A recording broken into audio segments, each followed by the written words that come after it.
Hi friends, welcome to the YouTube channel Vasani sir chemistry. સૌથી પહેલાં તો મારી ચેનલને સબસ્ક્રાઇબ કરી દો તથા બાજુમાં આપેલા બેલ આઇકનને દબાવવાનું ભૂલશો નહીં। મિત્રો, આજના લેક્ચરથી હવે આ ચેપ્ટર પૂરું થાય ત્યાં સુધી આપણે માત્ર ને માત્ર ઇલેક્ટ્રોનની ભાગીદારીથી રચાતા સહસંયોજક બંધની જ હવે થિયરીઓ આવશે। આયનીય બંધની હવે એક પણ થિયરી નહીં આવે। तो सहसंयोजक बंध कोणे समझायो है, कया सिद्धांतना आधारे आपणे भण्या छीए? तो याद करो, लुईसना सिद्धांत परथी आपणे सहसंयोजक बंधनी रचना भण्या छे। पण ए लुईसना सिद्धांतनी मर्यादा छे के लुईसना सिद्धांत परथी अणुनो आकार के बंधनी ध्रुवीयता समजावी शकाती नथी। एटले कहेवानो मतलब के लुईसना सिद्धांत परथी सहसंयोजक बंधनी संपूर्ण रचना समझावी शकाती नहीं। ए लुईसनी मर्यादाना कारणे ज आगळ नवा नवा सिद्धांतो शोधाया छे। एमानो पहलो सिद्धांत आपणे भणीशुं संयोजकता बंधनवाद। संयोजकताने कहेवाय वेलेन्स। बंधन एटले बॉन्ड अने वाद एटले थियरी। एटले इंग्लिशमां तेने कहेवाय छे valence bond theory. Valence bond theory VBT कहवाय, VB थियरी कहवाय छे। तो आओ आजे आपणे प्रश्न भणीए, संयोजकता बंधनवाद समझाओ। घणी वखत एम के VB थियरी समझाओ। तो आना पहला ज मुद्दामां लुईसनी मर्यादा लखी नाखवानी के लुईसना सिद्धांत परथी सहसंयोजक बंधनी रचना समजावी शकाय छे, परंतु अणुनो आकार के बंधनी ध्रुवीयता समजावी शकाती नथी। એટલે કે સહસંયોજક બંધની સંપૂર્ણ રચના નથી સમજાવી શકાતી। તો આ માટે જોજો, ડાયરેક્ટ સંયોજકતા બંધનવાદ ભણવાનો નહીં આવે। આ માટે સહસંયોજક બંધની રચના સમજાવવા માટે આધુનિક સિદ્ધાંત રજૂ થયો। હજી જોજો, સંયોજકતા બંધનવાદ નથી આવ્યો। આધુનિક સહસંયોજક બંધની રચના સમજાવવા માટે आधुनिक सिद्धांत रजू थयो। ए आधुनिक सिद्धांत जे छे ए क्वॉन्टम यंत्र शास्त्र पर आधारित छे। क्वॉन्टम यंत्र शास्त्र पर आधारित छे।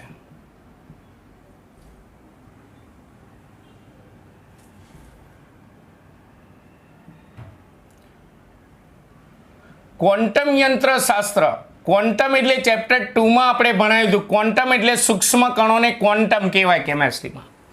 एटले सूक्ष्म कणोनुं जे विज्ञान जे छे एने क्वॉन्टम यंत्र शास्त्र कहेवाय। ते सहसंयोजक बंधनी संपूर्ण रचना समजाववा माटे आधुनिक सिद्धांत पहेला रजू थयो, जे क्वॉन्टम यंत्र शास्त्र पर आधारित हतो। आ आधुनिक सिद्धांतमां बे अभिगम एटले सिद्धांत, बे अभिगमोनो समावेश थाय छे। एटले के बे सिद्धांतो जे छे एनो समावेश थाय छे। एक संयोजकता बंधनवाद, जे आपणे आ थियरीमां समजाववानुं छे। संयोजकता बंधनवाद, जेने टूंकमां VB थियरी कहे छे। VB थियरी कहे छे। अने बीजो सिद्धांत एटले के बीजो अभिगम आवशे आणवीय कक्षकवाद, जे आपणे आ चेप्टरमां आगळ जता भणवाना छे। आणवीय कक्षकवाद, एनु टूंकू नाम पण याद राखजो। पहला इंग्लिश नाम याद राखो। आणवीय एटले मोलेक्युलर, कक्षक एटले ऑर्बिटल, अने वाद एटले थियरी एटले मोलेक्युलर ऑर्बिटल थियरी, जेने टूंकमां MO थियरी कहे छे।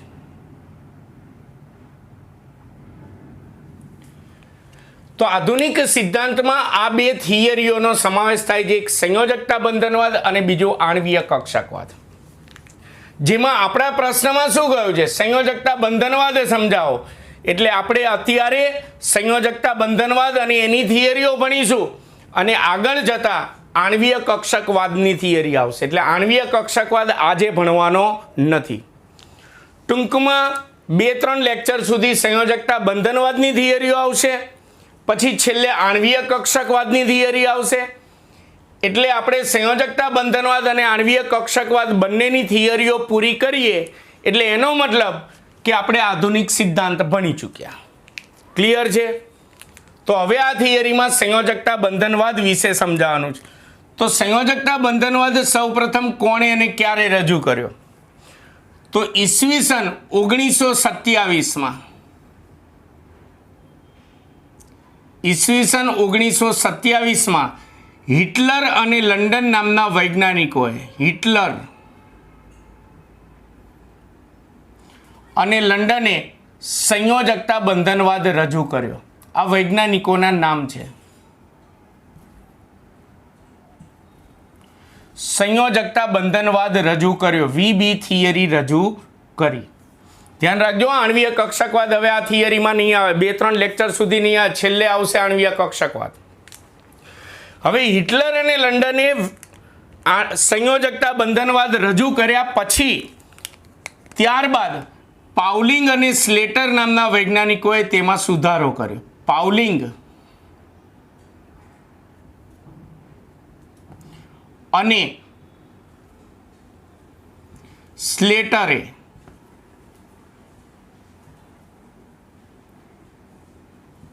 સંયોજકતા બંધનવાદમાં સુધારો કર્યો. તો આવો આપણે ભણીએ સંયોજકતા બંધનવાદનો સિદ્ધાંત ભણીએ. ચલો, આ સિદ્ધાંત મુજબ સહસંયોજક બંધ કેવી રીતે રચાય? લુઈસે તો ડાયરેક્ટ કહ્યું હતું કે 2 પરમાણુઓ વચ્ચે ઇલેક્ટ્રોનની ભાગીદારી થાય એટલે સહસંયોજક બંધ બને. આ સંયોજકતા બંધનવાદમાં એ સહસંયોજક બંધને ડીપમાં સમજાવવાનો છે. ચલો, આ સિદ્ધાંત અત્યારે હું બોલીશ ને તો પણ નહીં ખબર પડે એટલે પહેલા એનું એક ઉદાહરણ, સાદું ઉદાહરણ સમજી લો. દાખલા તરીકે આપણે H2 અણુનું ઉદાહરણ લઈએ.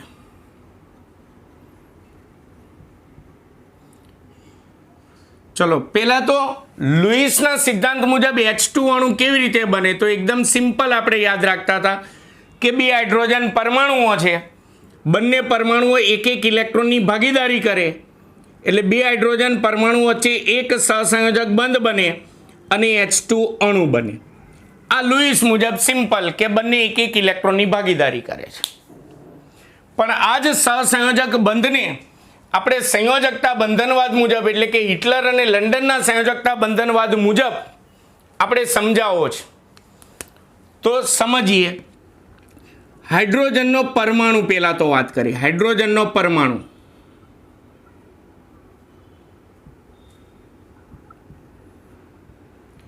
હાઇડ્રોજનના પરમાણુની અંદર એક પ્રોટોન હોય, એના કેન્દ્રમાં ન્યુટ્રોન હોતા નથી, એના પરમાણુમાં એક જ ઇલેક્ટ્રોન હોય અને એ 1s કક્ષકમાં હોય. એટલે જ યાદ કરો, હાઇડ્રોજનની ઇલેક્ટ્રોન રચના શું છે? 1s1.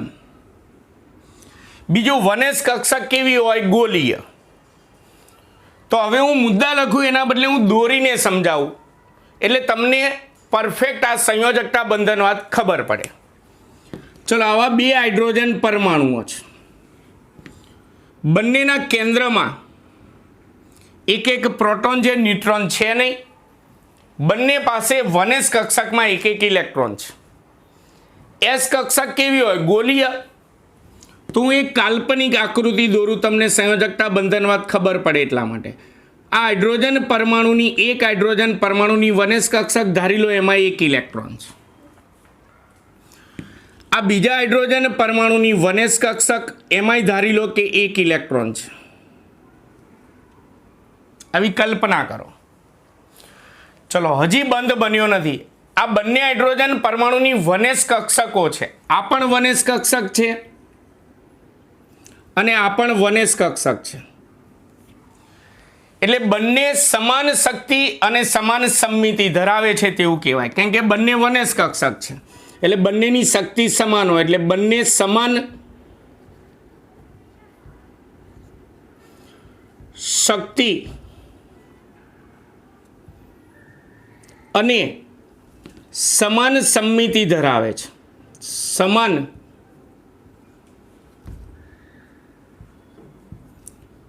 સમમિતિ ધરાવે છે એટલે કે બંને ગોલીય છે, સમાન સમમિતિ ધરાવે છે. આ સમાન શક્તિ અને સમાન સમમિતિ ધરાવતી બે અર્ધપૂર્ણ કક્ષકો છે. અર્ધપૂર્ણ કેમ કહ્યું? કેમ કે આપણે ચેપ્ટર 2માં ભણ્યા છે કે એક કક્ષકમાં વધુમાં વધુ 2 ઇલેક્ટ્રોન ગોઠવી શકાય. તો જો કક્ષકમાં 2 ઇલેક્ટ્રોન હોય તો એ સંપૂર્ણ ભરાયેલી કહેવાય. પણ આમાં બંનેમાં વનેશ કક્ષકમાં એક ઇલેક્ટ્રોન છે એટલે એનો મતલબ બંને વનેશ કક્ષકો સમાન શક્તિ ધરાવે છે, સમાન સમમિતિ ધરાવે છે અને બંને અર્ધપૂર્ણ ભરાયેલી છે. એટલે સમાન શક્તિ અને સમાન સમમિતિ ધરાવતી અર્ધપૂર્ણ ભરાયેલી પરમાણ્વીય કક્ષકો છે. અર્ધપૂર્ણ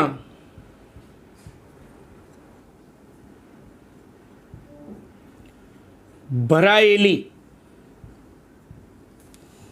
પરમાણ્વીય કક્ષકો છે. ચલો હવે આ બંને વચ્ચે સહસંયોજક બંધ કેવી રીતે બને? તો આ સમાન શક્તિ અને સમાન સમમિતિ ધરાવતી અર્ધપૂર્ણ પરમાણ્વીય કક્ષકો ધીમે ધીમે આકર્ષણથી નજીક આવશે. બંને ધીમે ધીમે આકર્ષણથી નજીક આવશે. નજીક આવશે જેથી બે હાઇડ્રોજન પરમાણુની વચ્ચે આ બંને વનેશ કક્ષકો જે છે એનું સંમિશ્રણ થશે.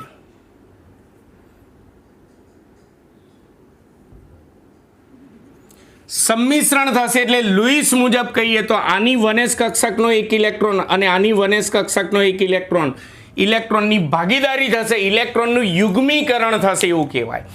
જો અહીંયા ડાયરેક્ટ આપણે કહેતા હતા કે 2 હાઇડ્રોજન પરમાણુ 1 ઇલેક્ટ્રોનની ભાગીદારી કરે છે, જ્યારે અહીંયા બંને પરમાણુની વનેશ કક્ષકો આકર્ષણથી નજીક આવે છે અને સંમિશ્રણ પામે છે, જેથી 2 હાઇડ્રોજન પરમાણુ વચ્ચે એક સહસંયોજક બંધ બને છે. આ રીતે સંયોજકતા બંધનવાદમાં સહસંયોજક બંધની સમજૂતી આપેલી છે. એટલે હું સંયોજકતા બંધનવાદની જેટલી પણ થિયરીઓ ચલાવું એમાં હું એમ કહું કે 2 પરમાણ્વીય કક્ષકો આમ સંમિશ્રણ પામે છે એમ કહું ને એટલે તમારે સમજી લેવાનું ઇલેક્ટ્રોનની ભાગીદારી કરે. લુઈસના સિદ્ધાંત મુજબ ઇલેક્ટ્રોનની ભાગીદારી કરે છે એટલે કે ઇલેક્ટ્રોનનું યુગ્મીકરણ કરે છે એવું સમજી લેવાનું. બીજું, અહીંયા બંને હાઇડ્રોજન પરમાણુઓની વિદ્યુત ઋણતા સરખી હોય જેથી આ સંયોજકતા કક્ષકોમાં જે ઇલેક્ટ્રોનનું યુગ્મ જે છે, બંધકારક ઇલેક્ટ્રોન યુગ્મ કહેવાય એને, એ બંને પરમાણુથી સરખું આકર્ષણ અનુભવે જેથી બંને પરમાણુની બરાબર વચ્ચોવચ રહે. એ આપણે ધ્રુવીય સહસંયોજક બંધ, અધ્રુવીય સહસંયોજક બંધ એવું ભણી ગયા. બંનેની બરાબર વચ્ચે રહે એટલે એકે પરમાણુ પર આંશિક ઋણ વીજભાર કે આંશિક ધન વીજભાર ઉત્પન્ન થતો નથી. એટલે આ 2 હાઇડ્રોજન પરમાણુઓ વચ્ચે અહીંયા અધ્રુવીય સહસંયોજક બંધ રચાય છે. અધ્રુવીય સહસંયોજક બંધ રચાય છે તેમ કહેવાય. અને બીજું, અહીંયા બંને વનેશ કક્ષકોમાં જે 1 ઇલેક્ટ્રોન જે છે એ બંનેના સ્પિનની દિશા, સ્પિન એટલે ધરીભ્રમણની દિશા એકબીજાથી વિરુદ્ધ હોવી જોઈએ તો જ સંમિશ્રણ પામશે, તો જ સહસંયોજક બંધ બનશે. લુઈસમાં આપણે ડાયરેક્ટ બોલી જતા હતા કે બંનેના 1 ઇલેક્ટ્રોનની ભાગીદારી થાય છે અને સહસંયોજક બંધ બને. જ્યારે સંયોજકતા બંધનવાદમાં થોડું ડીપમાં આવ્યું કે સમાન શક્તિ અને સમાન સમમિતિ ધરાવતી 2 અર્ધપૂર્ણ ભરાયેલી પરમાણ્વીય કક્ષકો સંમિશ્રણ પામે છે જેથી સહસંયોજક બંધ બને છે. પણ ધ્યાન રાખજો ખાસ કે અહીંયા બંને અર્ધપૂર્ણ ભરાયેલી કક્ષકોના ઇલેક્ટ્રોન જે છે એની સ્પિનની દિશા વિરુદ્ધ હોય છે. બીજું, અહીંયા હાઇડ્રોજનના અણુમાં આ બંધકારક ઇલેક્ટ્રોન યુગ્મ બંને પરમાણુની બરાબર વચ્ચે હોય એટલે અધ્રુવીય સહસંયોજક બંધ બને છે. આ રીતે પરમાણ્વીય કક્ષકોના સંમિશ્રણથી સહસંયોજક બંધ બને છે એવું સંયોજકતા બંધનવાદમાં સમજાવેલું છે.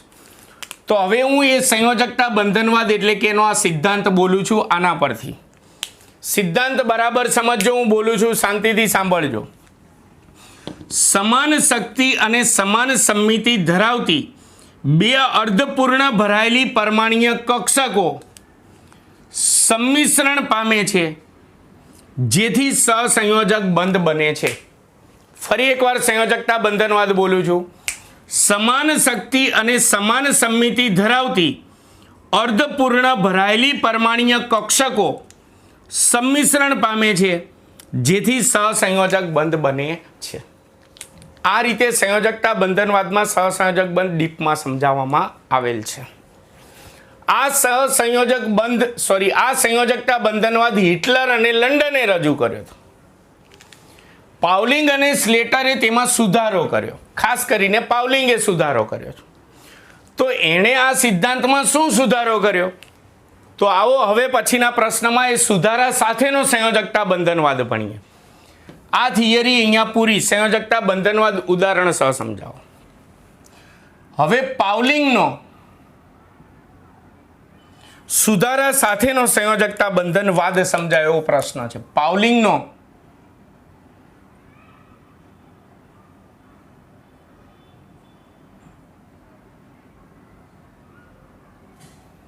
સુધારા સાથેનો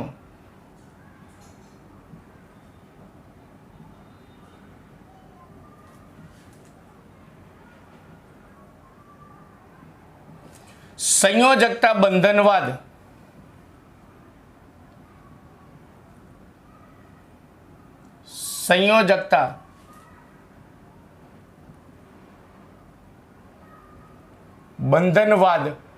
સમજાવો. તો આ થિયરી જે છે એમાં શરૂઆતના મુદ્દા તો આના આ જ બધા રહેશે. છેલ્લા મુદ્દાની અંદર આપણે પાઉલિંગે શું સુધારો કર્યો ને એ છેલ્લા મુદ્દામાં આવશે. એટલે શરૂઆતના મુદ્દા તો આની અંદર આવી ગયા છે. એ જ મુજબ લખવાનું કે ઈસવીસન 1927માં હિટલર અને લંડને સંયોજકતા બંધનવાદ રજૂ કર્યો. ત્યારબાદ પાઉલિંગ અને સ્લેટરે તેમાં સુધારો કર્યો. બીજો મુદ્દો સંયોજકતા બંધનવાદ જ લખવાનો, પણ હિટલર અને લંડન મુજબ હજી સુધારા સાથેનો નહીં. એ સિદ્ધાંત અહીંયા લખવાનું કે સંયોજકતા બંધનવાદ મુજબ અહીંયા કહ્યું એ મુજબ અહીંયા લખી નાખવાનું કે સંયોજકતા બંધનવાદ મુજબ સમાન શક્તિ અને સમાન સમમિતિ ધરાવતી અર્ધપૂર્ણ ભરાયેલી પરમાણ્વીય કક્ષકો સંમિશ્રણ પામે છે જેથી સહસંયોજક બંધ બને છે અને સંયોજકતા કક્ષકોમાં ઇલેક્ટ્રોનનું યુગ્મીકરણ થાય છે. યુગ્મીકરણ થાય છે એટલે કે પરમાણ્વીય કક્ષકો આમ સંમિશ્રણ પામે ત્યારે ઇલેક્ટ્રોનની ભાગીદારી થાય. લુઈસ મુજબ કહીએ તો પાઉલિંગ અને સ્લેટરે શું સુધારો કર્યો એ આ થિયરીમાં છેલ્લા મુદ્દામાં આવશે. તમે વિચારો, હિટલર અને લંડને કીધું કે બે અર્ધપૂર્ણ ભરાયેલી પરમાણ્વીય કક્ષકો સંમિશ્રણ પામે તો સહસંયોજક બંધ બને. ક્લિયર? તો પાઉલિંગ અને સ્લેટરનો સુધારો પહેલા સમજજો. એમાં આપણે અગાઉ એક સવર્ગ સહસંયોજક બંધ ભણી ગયા છે. લુઈસ મુજબ સવર્ગ સહસંયોજક બંધ કોને કહેતા હતા? ધારો કે એક પરમાણુ જે X, બીજો પરમાણુ જે Y, આની પાસે વધારાનું એક અબંધકારક ઇલેક્ટ્રોન યુગ્મ છે ને આની પાસે ઇલેક્ટ્રોન છે જ નહીં. તો આપણે લુઈસના સિદ્ધાંત મુજબ સવર્ગ સહસંયોજક બંધ એવું ભણ્યા હતા કે અહીંયા બંધ માટે જરૂરી આખા ઇલેક્ટ્રોન યુગ્મનું પ્રદાન ધારો કે Y કરે છે. તો આ બંને વચ્ચે રચાતા સહસંયોજક બંધને સવર્ગ સહસંયોજક બંધ કહેવાય, જેને આપણે આમ તીરની નિશાની વડે દર્શાવતા હતા. જે પરમાણુ આપે ત્યાંથી જે પરમાણુ સ્વીકારે તે તરફ તીરની દિશા રાખતા. તો હિટલર અને લંડને જે છે એ સવર્ગ સહસંયોજક બંધ સંયોજકતા બંધનવાદમાં નથી સમજાયો. એણે તો એવું કીધું અર્ધપૂર્ણ ભરાયેલી કક્ષકો સંમિશ્રણ પામે ને ત્યારે સહસંયોજક બંધ બને. પણ પાઉલિંગ અને સ્લેટરે એમાં સુધારો કર્યો. આ છેલ્લો મુદ્દો હું અહીંયા લખું એના બદલે આની જેમ કાલ્પનિક આકૃતિ દોરીને સમજાવું છું કે ધારો કે X પરમાણુ છે. છેલ્લો મુદ્દો હું પછી બોલું છું સુધારો. Y પરમાણુ છે,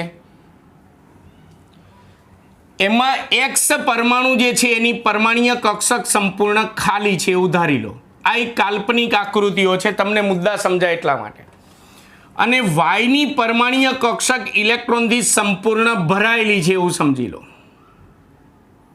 ઇલેક્ટ્રોનથી સંપૂર્ણ ભરાયેલી છે એટલે એનો મતલબ એની કક્ષકમાં 2 ઇલેક્ટ્રોન. તો પાવલિંગ અને સ્લેટરે કીધું કે એક પરમાણુની કક્ષક સંપૂર્ણ ખાલી હોય અને બીજા પરમાણુની પરમાણ્વીય કક્ષક સંપૂર્ણ ભરાયેલી હોય તો આવી પરમાણ્વીય કક્ષકો આકર્ષણથી નજીક આવી સંમિશ્રણ પામે છે એમ બોલું એટલે સમજી લે લુઈસના સિદ્ધાંત મુજબ ઇલેક્ટ્રોનની ભાગીદારી કરે છે. તો ત્યારે પણ આ એક્સ અને વાય વચ્ચે વિશિષ્ટ પ્રકારનો સહસંયોજક બંધ બનશે જેને સવર્ગ સહસંયોજક બંધ કહેવાશે. કેમ? કારણ કે અહીંયા બંધ માટે આખું ઇલેક્ટ્રોન યુગ્મનું પ્રદાન કોણે કર્યું કહેવાય? વાય પરમાણુએ કર્યું કહેવાય. એટલે જો હિટલર અને લંડને તો ઉપર છેલ્લું સમજાયું છે કે બંને અર્ધપૂર્ણ ભરાયેલી પરમાણ્વીય કક્ષકો સંમિશ્રણ પામે તો સહસંયોજક બંધ બને એટલે કે ઇલેક્ટ્રોનનું યુગ્મીકરણ થાય. પણ પાવલિંગ અને સ્લેટરે એમાં થોડો સુધારો કર્યો કે જ્યારે 2 પરમાણુઓમાંથી કોઈ એક પરમાણુની પરમાણ્વીય કક્ષક સંપૂર્ણ ખાલી હોય અને બીજા પરમાણુની પરમાણ્વીય કક્ષક ઇલેક્ટ્રોનથી સંપૂર્ણ ભરાયેલી હોય તો આવી પરમાણ્વીય કક્ષકો સંમિશ્રણ પામે ત્યારે વિશિષ્ટ પ્રકારનો સહસંયોજક બંધ બને છે જેને સવર્ગ સહસંયોજક બંધ કહે છે. આવો એણે સુધારો કર્યો. એટલે મિત્રો આ થિયરી તમે મોઢે કરો ને એટલે આ થિયરીમાંથી માત્ર છેલ્લો મુદ્દો જ બદલાય છે, બાકીના બધા મુદ્દા આની અંદર આવી ગયા એના એ જ હશે. ક્લિયર? તો આ સંયોજકતા બંધનવાદ ભણ્યા અને પાવલિંગનો સુધારા સાથેનો સંયોજકતા બંધનવાદ ભણ્યા. ટૂંકું ટચ કહીએ તો સંયોજકતા બંધનવાદમાં પરમાણ્વીય કક્ષકો સંમિશ્રણ પામે ત્યારે ઇલેક્ટ્રોનનું યુગ્મીકરણ થાય. ઇલેક્ટ્રોનનું યુગ્મીકરણ થાય ત્યારે સહસંયોજક બંધ બને. આવું ડીપમાં આપણે સમજાવ્યું. આણ્વીય કક્ષકવાદ તો છેલ્લે આવશે. ચાલો હવે પછીનો એક લોંગ ક્વેશ્ચન ભણીએ. આપણે અહીંયા સંયોજકતા બંધનવાદ સમજાવવા માટે H2 અણુનું ઉદાહરણ ટૂંકમાં સમજાવ્યું. આ H2 અણુની રચના ખરેખર કેવી રીતે થાય એને આપણે સંયોજકતા બંધનવાદ મુજબ વિસ્તૃત રીતે સમજાવીશું. એટલે સંયોજકતા, હું અહીંયા પ્રશ્ન ટૂંકમાં લખું છું, સંયોજકતા બંધનવાદ મુજબ H2 અણુની રચના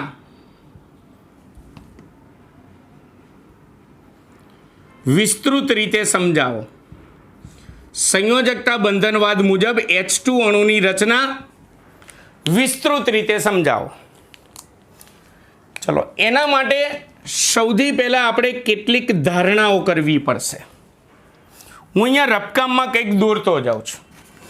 ધારો કે મારી પાસે એક હાઇડ્રોજનનો પરમાણુ છે, આ એનું કેન્દ્ર. બીજો હાઇડ્રોજનનો પરમાણુ છે, આ એનું કેન્દ્ર. ધારો કે પહેલા પરમાણુને આપણે A કહીશું, બીજા પરમાણુને B કહીશું. કેન્દ્રને ન્યુક્લિયસ કહેવાય. એટલે ધારો કે પહેલા પરમાણુના કેન્દ્રને ન્યુક્લિયસ Na કહીશું, બીજા પરમાણુના કેન્દ્રને Nb કહીશું. પહેલા પરમાણુના ઇલેક્ટ્રોનને Ea કહીશું, બીજા પરમાણુના ઇલેક્ટ્રોનને Eb કહીશું. આવી ધારણા પહેલાં લખી નાખવાની. એટલે ધારો કે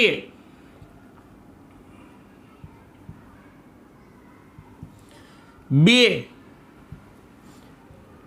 હાઇડ્રોજન પરમાણુઓ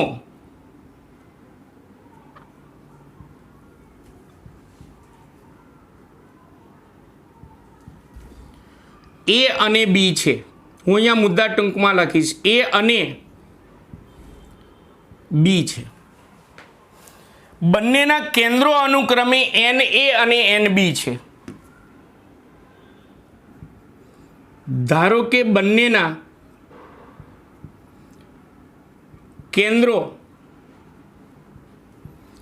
અનુક્રમે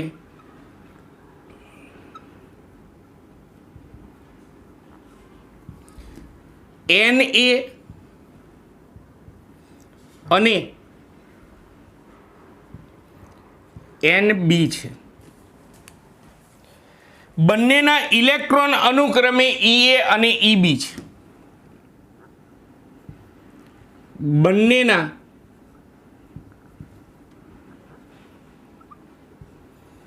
ઇલેક્ટ્રોન અનુક્રમે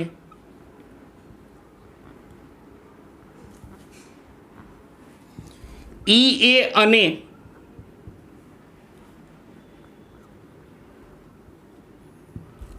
EB છે. જો હવે જ્યારે આ બંને પરમાણુ એકબીજાથી ખૂબ જ દૂર હોય ત્યારે તેમની વચ્ચે આકર્ષણ પણ ના હોય અને અપાકર્ષણ પણ ના હોય. ડાયરેક્ટ H2 અણુની રચના નથી સમજાવવાની, વિસ્તૃત રીતે આપણે સમજાવવાની છે. એટલે જ્યારે બંને પરમાણુઓ એકબીજાથી ખૂબ જ દૂર હોય ત્યારે તેમની વચ્ચે આકર્ષણ કે અપાકર્ષણ હોતું નથી. આકર્ષણ કે અપાકર્ષણ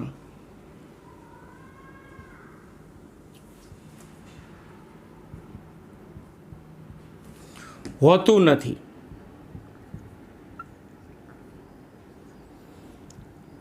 રાઈટ. જ્યારે તેઓ એકબીજાથી થોડા નજીક આવે, થોડા નજીક એટલે એટલા બધા પણ નજીક નથી આવતા કે પરમાણ્વીય કક્ષકોનું અત્યારે સંમિશ્રણ થઈ જાય. જ્યારે તેઓ એકબીજાથી નજીક આવે ત્યારે જ્યારે તેઓ એકબીજાની નજીક આવે ત્યારે તેમની વચ્ચે આકર્ષણ પણ ઉત્પન્ન થાય છે અને અપાકર્ષણ ઉત્પન્ન થાય છે. તેમની વચ્ચે જોજો કેવી રીતે આખો H2 અણુ બને છે. તેમની વચ્ચે આકર્ષણ અને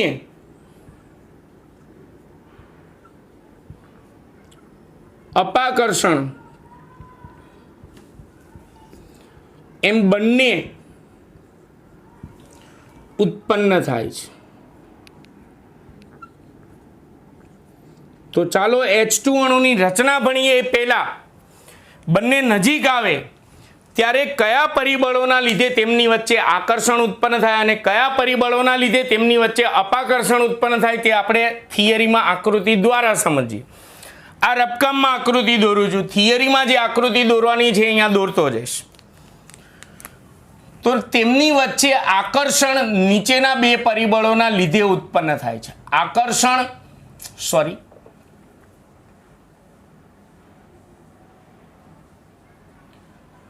નીચેના પરિબળોના લીધે ઉત્પન્ન થાય છે. ચાલો એની આકૃતિ આપણે દોરીએ. આકૃતિની અંદર સમજી લો, અત્યારે મેં આ દોરેલ નથી એવું સમજી લો. આ દોરેલ નથી એવું સમજી લો થોડી વાર માટે. હું રફકામમાં પણ સમજાવીશ. આ પહેલા પરમાણુનું કેન્દ્ર છે Na. આ બીજા પરમાણુનું કેન્દ્ર છે Nb. પહેલા પરમાણુનું કેન્દ્ર Na, બીજા પરમાણુનું કેન્દ્ર Nb. આની આસપાસ વર્તુળાકાર માર્ગે ગતિ કરતો ઇલેક્ટ્રોન છે Ea અને આની આસપાસ વર્તુળાકાર માર્ગે ગતિ કરતો ઇલેક્ટ્રોન છે Eb. તો ચાલો બંને એકબીજાની નજીક આવે ત્યારે તેમની વચ્ચે આકર્ષણ અને અપાકર્ષણ બંને ઉત્પન્ન થાય. તો એમાંથી આકર્ષણ શાના લીધે ઉત્પન્ન થાય? બે પરિબળોના લીધે ઉત્પન્ન થાય. નંબર 1, જોજો આકર્ષણ બે પરિબળોના લીધે ઉત્પન્ન થાય. નંબર 1 પહેલા હું રફકામમાં ચલાવીશ, પછી અહીંયા પોતાના જ કેન્દ્ર અને પોતાના જ ઇલેક્ટ્રોન વચ્ચે આકર્ષણ હોય. પોતાના જ કેન્દ્ર અને પોતાના જ ઇલેક્ટ્રોન વચ્ચે આકર્ષણ થાય એટલે પોતાના જ કેન્દ્ર અને ઇલેક્ટ્રોન વચ્ચે આકર્ષણ. આકર્ષણ છે એટલે આમ એરો દોરવાના. એ જ રીતે આ બીજો પરમાણુ છે એના પોતાનું કેન્દ્ર અને પોતાના જ ઇલેક્ટ્રોન વચ્ચે આકર્ષણ ઉત્પન્ન થાય, જેને સંજ્ઞામાં લખવું હોય તો NaE એ પ્રકારનું આકર્ષણ અને NB EB પ્રકારનું આકર્ષણ. ચલો બીજું આકર્ષણ ઉત્પન્ન થવાનું બીજું પરિબળ.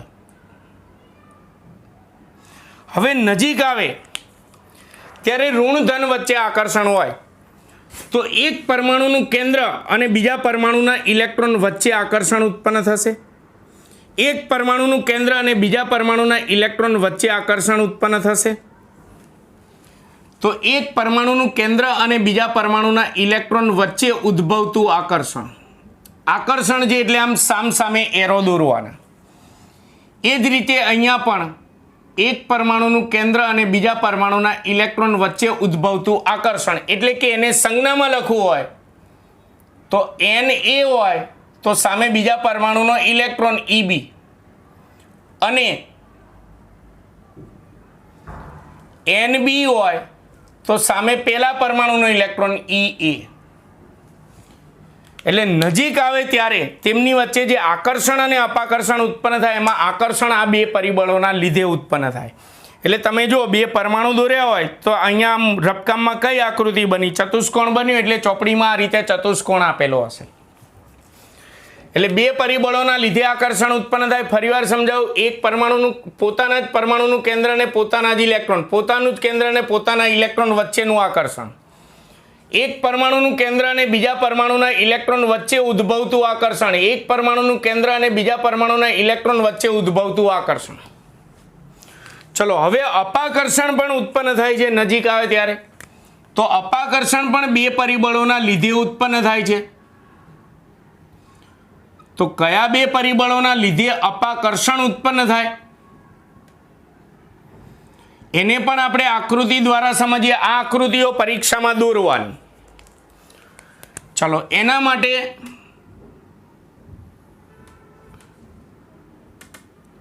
આકૃતિમાં ચોરસ બનશે. કેમ? હું રફકામમાં દોરીશ એટલે ખ્યાલ આવી જશે. આ પહેલા પરમાણુનું કેન્દ્ર Na, તેની આસપાસ વર્તુળાકાર માર્ગે ગતિ કરતો ઇલેક્ટ્રોન Ea, બીજા પરમાણુનું કેન્દ્ર NB, તેની આસપાસ વર્તુળાકાર માર્ગે ગતિ કરતો ઇલેક્ટ્રોન EB. તો જ્યારે તેઓ નજીક આવે તો ત્યારે અપાકર્ષણ પણ બે પરિબળોના લીધે ઉત્પન્ન થાય. કેમ? તો પહેલું પરિબળ, બંને નજીક આવે તો સમાન વીજભાર વચ્ચે અપાકર્ષણ થાય. તો કેન્દ્ર ધન વીજભારિત, કેન્દ્ર ધન વીજભારિત, એટલે બંને નજીક આવે ત્યારે બંનેના કેન્દ્રો વચ્ચે અપાકર્ષણ ઉત્પન્ન થાય. અપાકર્ષણ છે એટલે આમ એરો દોરો. બંનેના ઇલેક્ટ્રોન ઋણ વીજભારિત છે એટલે બંનેના ઇલેક્ટ્રોન વચ્ચે પણ અપાકર્ષણ ઉત્પન્ન થાય. એટલે જો આમ આપણી રફકામની આકૃતિમાં ચોકડી બની એટલે ચોકડીમાં આ રીતે આપ્યું કે બંનેના કેન્દ્રો વચ્ચે ઉદ્ભવતું અપાકર્ષણ અને બંનેના ઇલેક્ટ્રોન વચ્ચે અપાકર્ષણ ઉદ્ભવે. એટલે અપાકર્ષણ બે પરિબળોના લીધે ઉદ્ભવે છે. નંબર 1, બંનેના કેન્દ્રો વચ્ચે ઉદ્ભવતું અપાકર્ષણ, એટલે કે એને સંજ્ઞામાં લખવું હોય તો NaNB. બીજું પરિબળ, બંનેના ઇલેક્ટ્રોન વચ્ચે ઉદ્ભવતું અપાકર્ષણ, એટલે કે એને સંજ્ઞામાં લખવું હોય તો EaEB. ક્લિયર? એટલે જોજો હજી H2 અણુ બન્યો નથી. અહીંયા આપણે કીધું કે બંને એકબીજાથી ખૂબ જ દૂર હોય ત્યારે તેમની વચ્ચે આકર્ષણ અને અપાકર્ષણ હોતું નથી. નજીક આવે ત્યારે આકર્ષણ અને અપાકર્ષણ બંને ઉત્પન્ન થાય. એમાં આકર્ષણ આ બે પરિબળોના લીધે ઉત્પન્ન થાય, અપાકર્ષણ આ બે પરિબળોના લીધે ઉત્પન્ન થાય. તો અહીંયા આકર્ષણ અને અપાકર્ષણ બંને ઉત્પન્ન થાય છે. એમાં આકર્ષણનું કાર્ય શું? તો અહીં ઉદ્ભવતું આકર્ષણ, અહીં ઉદ્ભવતું આકર્ષણ એ બંને પરમાણુઓને નજીક લાવવા પ્રયત્ન કરે. એ બંને પરમાણુઓને નજીક, હું અહીંયા એકદમ ટૂંકમાં મુદ્દા લખું છું, નજીક લાવવા પ્રયત્ન કરે.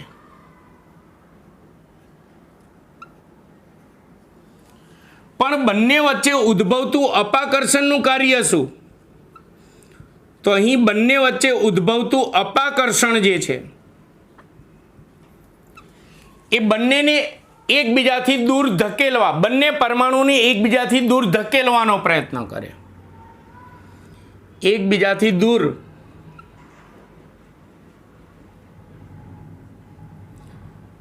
ધકેલવાનો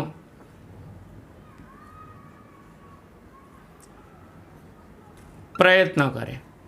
તો આપણને એમ થાય સાહેબ આકર્ષણ અને અપાકર્ષણ બંને ઉદ્ભવ્યું. આકર્ષણ બંને પરમાણુને નજીક લાવવા પ્રયત્ન કરે, અપાકર્ષણ બંને પરમાણુને દૂર ધકેલવા પ્રયત્ન કરે. તારો H2 અણુ રચાશે કે નહીં? તો અહીં પ્રાયોગિક રીતે જોજો, પ્રાયોગિક રીતે સાબિત થયેલ છે કે જ્યારે H2ના અણુઓ નજીક આવે ત્યારે ભલે આકર્ષણ અને અપાકર્ષણ બંને ઉદ્ભવે, પણ પ્રાયોગિક રીતે રજૂ થયું છે કે જ્યારે બે હાઇડ્રોજન પરમાણુ એકબીજાની નજીક આવે ત્યારે તેમાં રહેલા આકર્ષણની માત્રા એ અપાકર્ષણની માત્રા કરતાં વધારે હોય છે. હું મેથ્સની રીતે લખું છું, આકર્ષણની માત્રા એ અપાકર્ષણની માત્રા કરતાં વધારે હોય છે.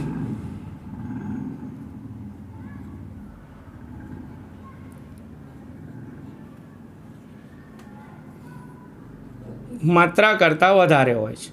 એટલે એનો અર્થ એવો થયો કે બંને હાઇડ્રોજન પરમાણુ નજીક આવે ત્યારે ભલે આકર્ષણ અને અપાકર્ષણ ભલે બંને ઉદ્ભવે, પણ આકર્ષણ વધારે ઉત્પન્ન થાય છે અને અપાકર્ષણ ઓછું ઉત્પન્ન થાય છે, જેથી બંને હાઇડ્રોજન પરમાણુઓ શું થશે? એકબીજાની નજીક આવશે. એટલે હવે પછીના મુદ્દા જોજો, જેથી બંને હાઇડ્રોજન પરમાણુઓ એકબીજાથી હજી વધુ નજીક આવશે, હજી વધુ નજીક આવશે, હજી વધુ નજીક આવશે, હજી વધુ નજીક આવશે.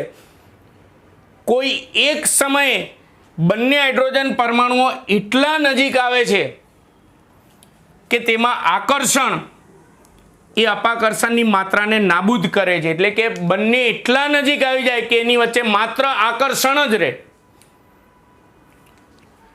ત્યારે બંને હાઇડ્રોજન પરમાણુ એકબીજા વચ્ચે ચોક્કસ અંતર જાળવે છે અને બંનેની વનેશ કક્ષકોનું સંમિશ્રણ કરે છે, જેથી H સિંગલ બોન્ડ H બને છે અને H2 અણુની રચના થાય છે. અને બંને, હું શું બોલ્યો, બંને એકબીજા વચ્ચે ચોક્કસ અંતર જાળવી અને પરમાણ્વીય કક્ષકોનું સંમિશ્રણ કરે છે. એ અંતર જે છે 74 પિકોમીટર જેટલું અંતર જાળવી અને પરમાણ્વીય કક્ષકોનું સંમિશ્રણ કરે. એટલે જ H2 અણુમાં H સિંગલ બોન્ડ Hની બંધ લંબાઈ 74 પિકોમીટર જેટલી હોય છે. આ રીતે H2 અણુની રચના થાય.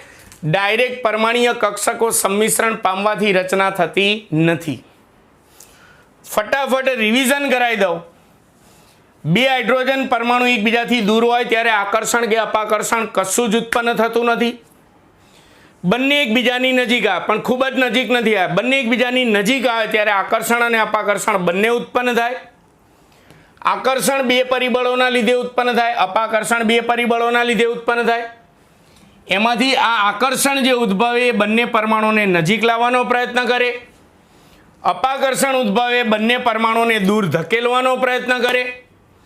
પણ અહીંયા પ્રાયોગિક રીતે એવું સાબિત થયું છે કે આકર્ષણની માત્રા એ અપાકર્ષણની માત્રા કરતાં વધારે હોય છે, જેથી બંને પરમાણુઓ હજી એકબીજાની ધીમે ધીમે નજીક આવતા જશે. તેમ તેમ તેની સ્થિતિ ઉર્જા ઘટતી જશે, ગતિ ઉર્જા વધતી જશે. સ્થિતિ ઉર્જા ઘટતી જશે, ગતિ ઉર્જા વધતી જશે. એક સમયે બંને એટલા નજીક આવે છે, એટલા નજીક આવે છે કે આકર્ષણની માત્રા એ અપાકર્ષણની માત્રાને નાબૂદ કરે છે. એટલે તે એટલા નજીક આવે છે કે તેમની વચ્ચે પછી માત્ર આકર્ષણ જ બાકી રહે છે. અને ત્યાર પછી એ શું કરશે? એકદમ નજીક આવીને ચોક્કસ અંતર જાળવી રાખી બંને હાઇડ્રોજન પરમાણુઓ પરમાણ્વીય કક્ષકોનું સંમિશ્રણ કરશે અને H સિંગલ બોન્ડ H બનાવી અને H2 અણુ બનાવશે. અને જેટલું અંતર જાળવી રાખી અને કક્ષકોનું સંમિશ્રણ કરે એ અંતરને જ H સિંગલ બોન્ડ Hની બંધ લંબાઈ કહેવાય. એ અંતર 74 પિકોમીટર જેટલું અંતર જાળવી અને કક્ષકોનું સંમિશ્રણ કરે એટલે જ H સિંગલ બોન્ડ Hની બંધ લંબાઈ 74 પિકોમીટર હોય. ક્લિયર છે મિત્રો? તો સંયોજકતા બંધનવાદ ચલાયો. એમાં આપણે ભણ્યા કે સમાન શક્તિ અને સમાન સમમિતિ ધરાવતી અર્ધપૂર્ણ ભરાયેલી પરમાણ્વીય કક્ષકો સંમિશ્રણ પામે જેથી સહસંયોજક બંધ બને. અને પાવલિંગ અને સ્લેટરે થોડો સુધારો કર્યો કે દરેક વખતે અર્ધપૂર્ણ ભરાયેલી કક્ષક હોય એવું જરૂર નથી. એકની ખાલી કક્ષક હોય, એકની ભરાયેલી કક્ષક હોય તો એ સંમિશ્રણ પામે તો પણ સહસંયોજક બંધ બને, એને સવર્ગ સહસંયોજક બંધ કહે છે. એવો પાવલિંગ અને સ્લેટરે સુધારો કર્યો. અને પછી આ સંયોજકતા બંધનવાદ મુજબ H2 અણુની વિસ્તૃત રચના સમજાવી. આ થિયરીમાં H2 અણુની રચના સમજાવીને ટૂંકમાં સમજાવી. ક્લિયર છે? હજી આપણો આ લેક્ચર શરૂ છે. હવે આપણે સંયોજકતા બંધનવાદની અભિધારણાઓ ભણવાની છે. અભિધારણાઓ અથવા તો સંયોજકતા બંધનવાદ મુજબ સહસંયોજક બંધ રચવા માટેની ચોક્કસ શરતો. ચલો, સંયોજકતા બંધનવાદ આપણે રાખીશું. સંયોજકતા બંધનવાદ ભૂલાવો ના જોઈએ. ફરીવાર હું સિદ્ધાંત બોલી જાઉં છું. સમાન શક્તિ અને સમાન સમમિતિ ધરાવતી બે અર્ધપૂર્ણ ભરાયેલી પરમાણ્વીય કક્ષકો આકર્ષણથી નજીક આવી સંમિશ્રણ પામે છે જેથી સહસંયોજક બંધ બને છે, એટલે કે ઇલેક્ટ્રોનનું યુગ્મીકરણ થાય છે. આ સંયોજકતા બંધનવાદ યાદ રાખવાનો. લુઈસમાં તો સીધું જ કહી દેતા હતા કે ઇલેક્ટ્રોનની ભાગીદારી થાય છે અને સહસંયોજક બંધ બને છે. અને હું ગમે ત્યાં આ સંયોજકતા બંધનવાદની થિયરીઓમાં એમ કહું પરમાણ્વીય કક્ષકો સંમિશ્રણ પામે છે એટલે તમારે સમજી લેવાની એક એક ઇલેક્ટ્રોનની ભાગીદારી કરે છે. આણ્વીય કક્ષકવાદ પછી ભણવાના છે. તો આપણે આ સંયોજકતા બંધનવાદની અભિધારણાઓ આપણે ભણીશું. સંયોજકતા બંધનવાદની અભિધારણાઓ ટૂંકમાં સમજાવો અથવા તો સંયોજકતા બંધનવાદની શરતો ટૂંકમાં સમજાવો. બે રીતે પ્રશ્ન પૂછી શકે. મિત્રો, તમે ચોપડીમાં કે કોઈ પણ રેફરન્સ બુકમાં વાંચશો ને એટલે સંયોજકતા બંધનવાદની જેટલી થિયરી આવે ને એના પહેલા મુદ્દામાં આ સિદ્ધાંત હું જે બોલ્યો ને લખી જ નાખવાનો. એટલે આની અંદર ડાયરેક્ટ આપણે અભિધારણાઓ કે એટલે કે શરતો નથી ભણવાની. પહેલા લખી નાખવાનું સંયોજકતા બંધનવાદ મુજબ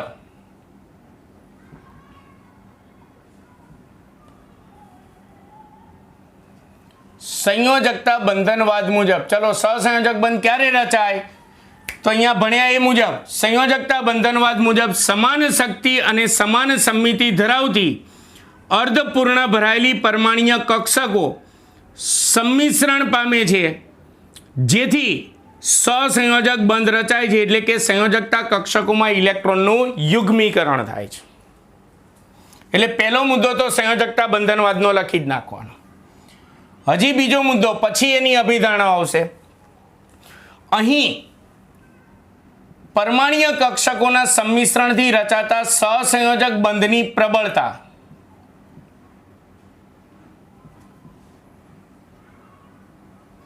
સહસંયોજક બંધની પ્રબળતા એટલે કે સહસંયોજક બંધની મજબૂતાઈની વાત કરીએ છીએ. નિર્બળ બંધ બનશે કે પ્રબળ બંધ બનશે? તો અહીં પરમાણ્વીય કક્ષકોના સંમિશ્રણથી જે સહસંયોજક બંધ બને છે એ સહસંયોજક બંધની પ્રબળતા એ પરમાણ્વીય કક્ષકોના સંમિશ્રણની માત્રાના સમપ્રમાણમાં આવે છે. સમજાવું હમણાં. પરમાણ્વીય કક્ષકોના સંમિશ્રણની માત્રા ના સમપ્રમાણમાં આવે છે. આ મુદ્દો હું ડીપમાં હમણાં સમજાવું છું. મોસ્ટ આઈએમપી આવતા લેક્ચર માટે પણ તમારે કામ જરૂર પડશે. એટલે શું કહેવા માંગે, જો ધારો કે આ પરમાણ્વીય કક્ષકો છે, સમાન શક્તિ અને સમાન સમમિતિ ધરાવે છે, બંને અર્ધપૂર્ણ ભરાયેલી છે, હવે આકર્ષણથી નજીક આવે છે અને જો તેમની વચ્ચે સંમિશ્રણની માત્રા વધારે હશે એટલે કે વધુ સંમિશ્રણ થશે તો બંને એકબીજાના સમપ્રમાણમાં છે એટલે માત્રા વધારે હશે સંમિશ્રણની માત્રા તો સહસંયોજક બંધ મજબૂત બનશે એટલે કે એની પ્રબળતા કેવી રહેશે? વધારે. પણ જો પરમાણ્વીય કક્ષકોનું સંમિશ્રણની માત્રા ઓછી હશે એટલે કે થોડુંક જ સંમિશ્રણ પામશે તો સહસંયોજક બંધ નિર્બળ બનશે, ઝડપથી તૂટી જશે એટલે એની પ્રબળતા કેવી રહેશે? ઓછી. એટલે અહીંયા કીધું કે સહસંયોજક બંધની પ્રબળતા એ સંમિશ્રણની માત્રાના સમપ્રમાણમાં. એટલે જો સંમિશ્રણની માત્રા વધારે તો પ્રબળતા વધારે, સંમિશ્રણની માત્રા ઓછી તો પ્રબળતા ઓછી. ક્લિયર? હવે અભિધારણા આવશે. આ સંયોજકતા બંધનવાદની અભિધારણાઓ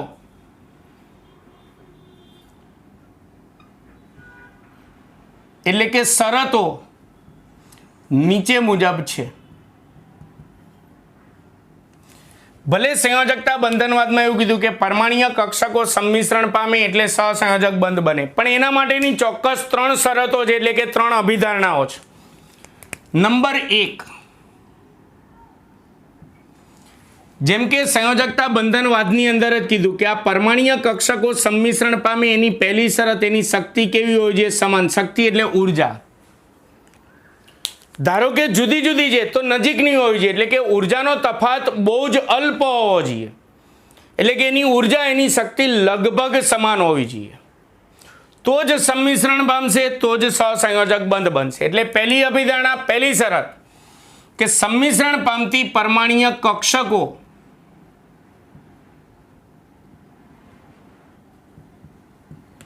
વચ્ચે ઉર્જાનો તફાવત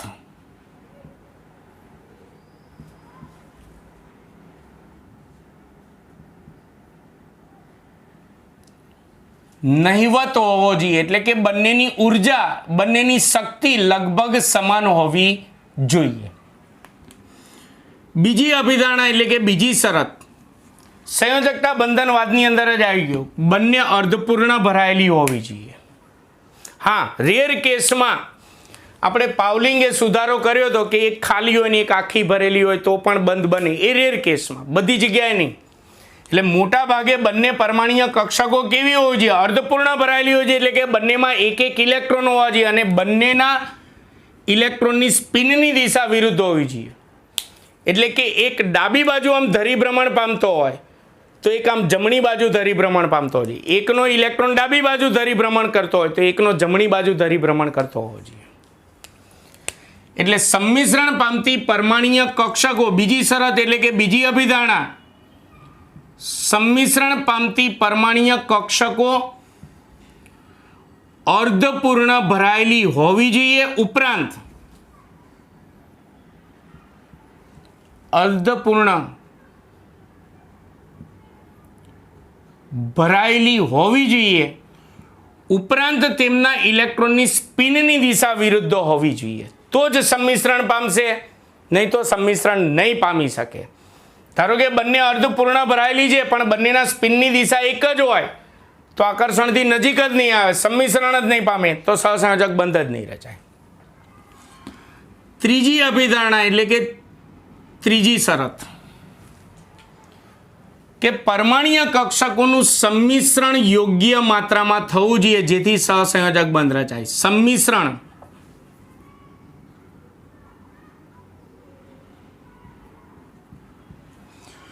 યોગ્ય માત્રામાં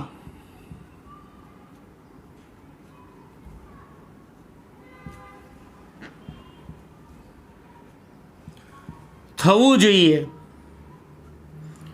જેથી સહસંયોજક બંધ રચી શકાય. એટલે શું કહેવા માંગે છે સમજો.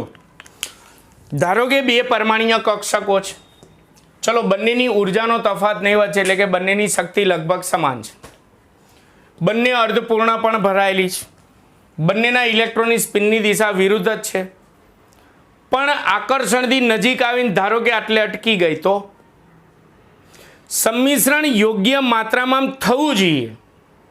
સંમિશ્રણ જ ના થાય તો કેવી રીતે સહસંયોજક બંધ બનશે? ભલે થોડું તો થોડું, જો થોડું સંમિશ્રણ થશે તો સહસંયોજક બંધ નિર્બળ હશે, એની પ્રબળતા ઓછી હશે. જો વધારે સંમિશ્રણ થશે તો સહસંયોજક બંધ મજબૂત હશે, એટલે કે એની પ્રબળતા વધારે હશે. પણ સંમિશ્રણ થવું જોઈએ યોગ્ય માત્રામાં.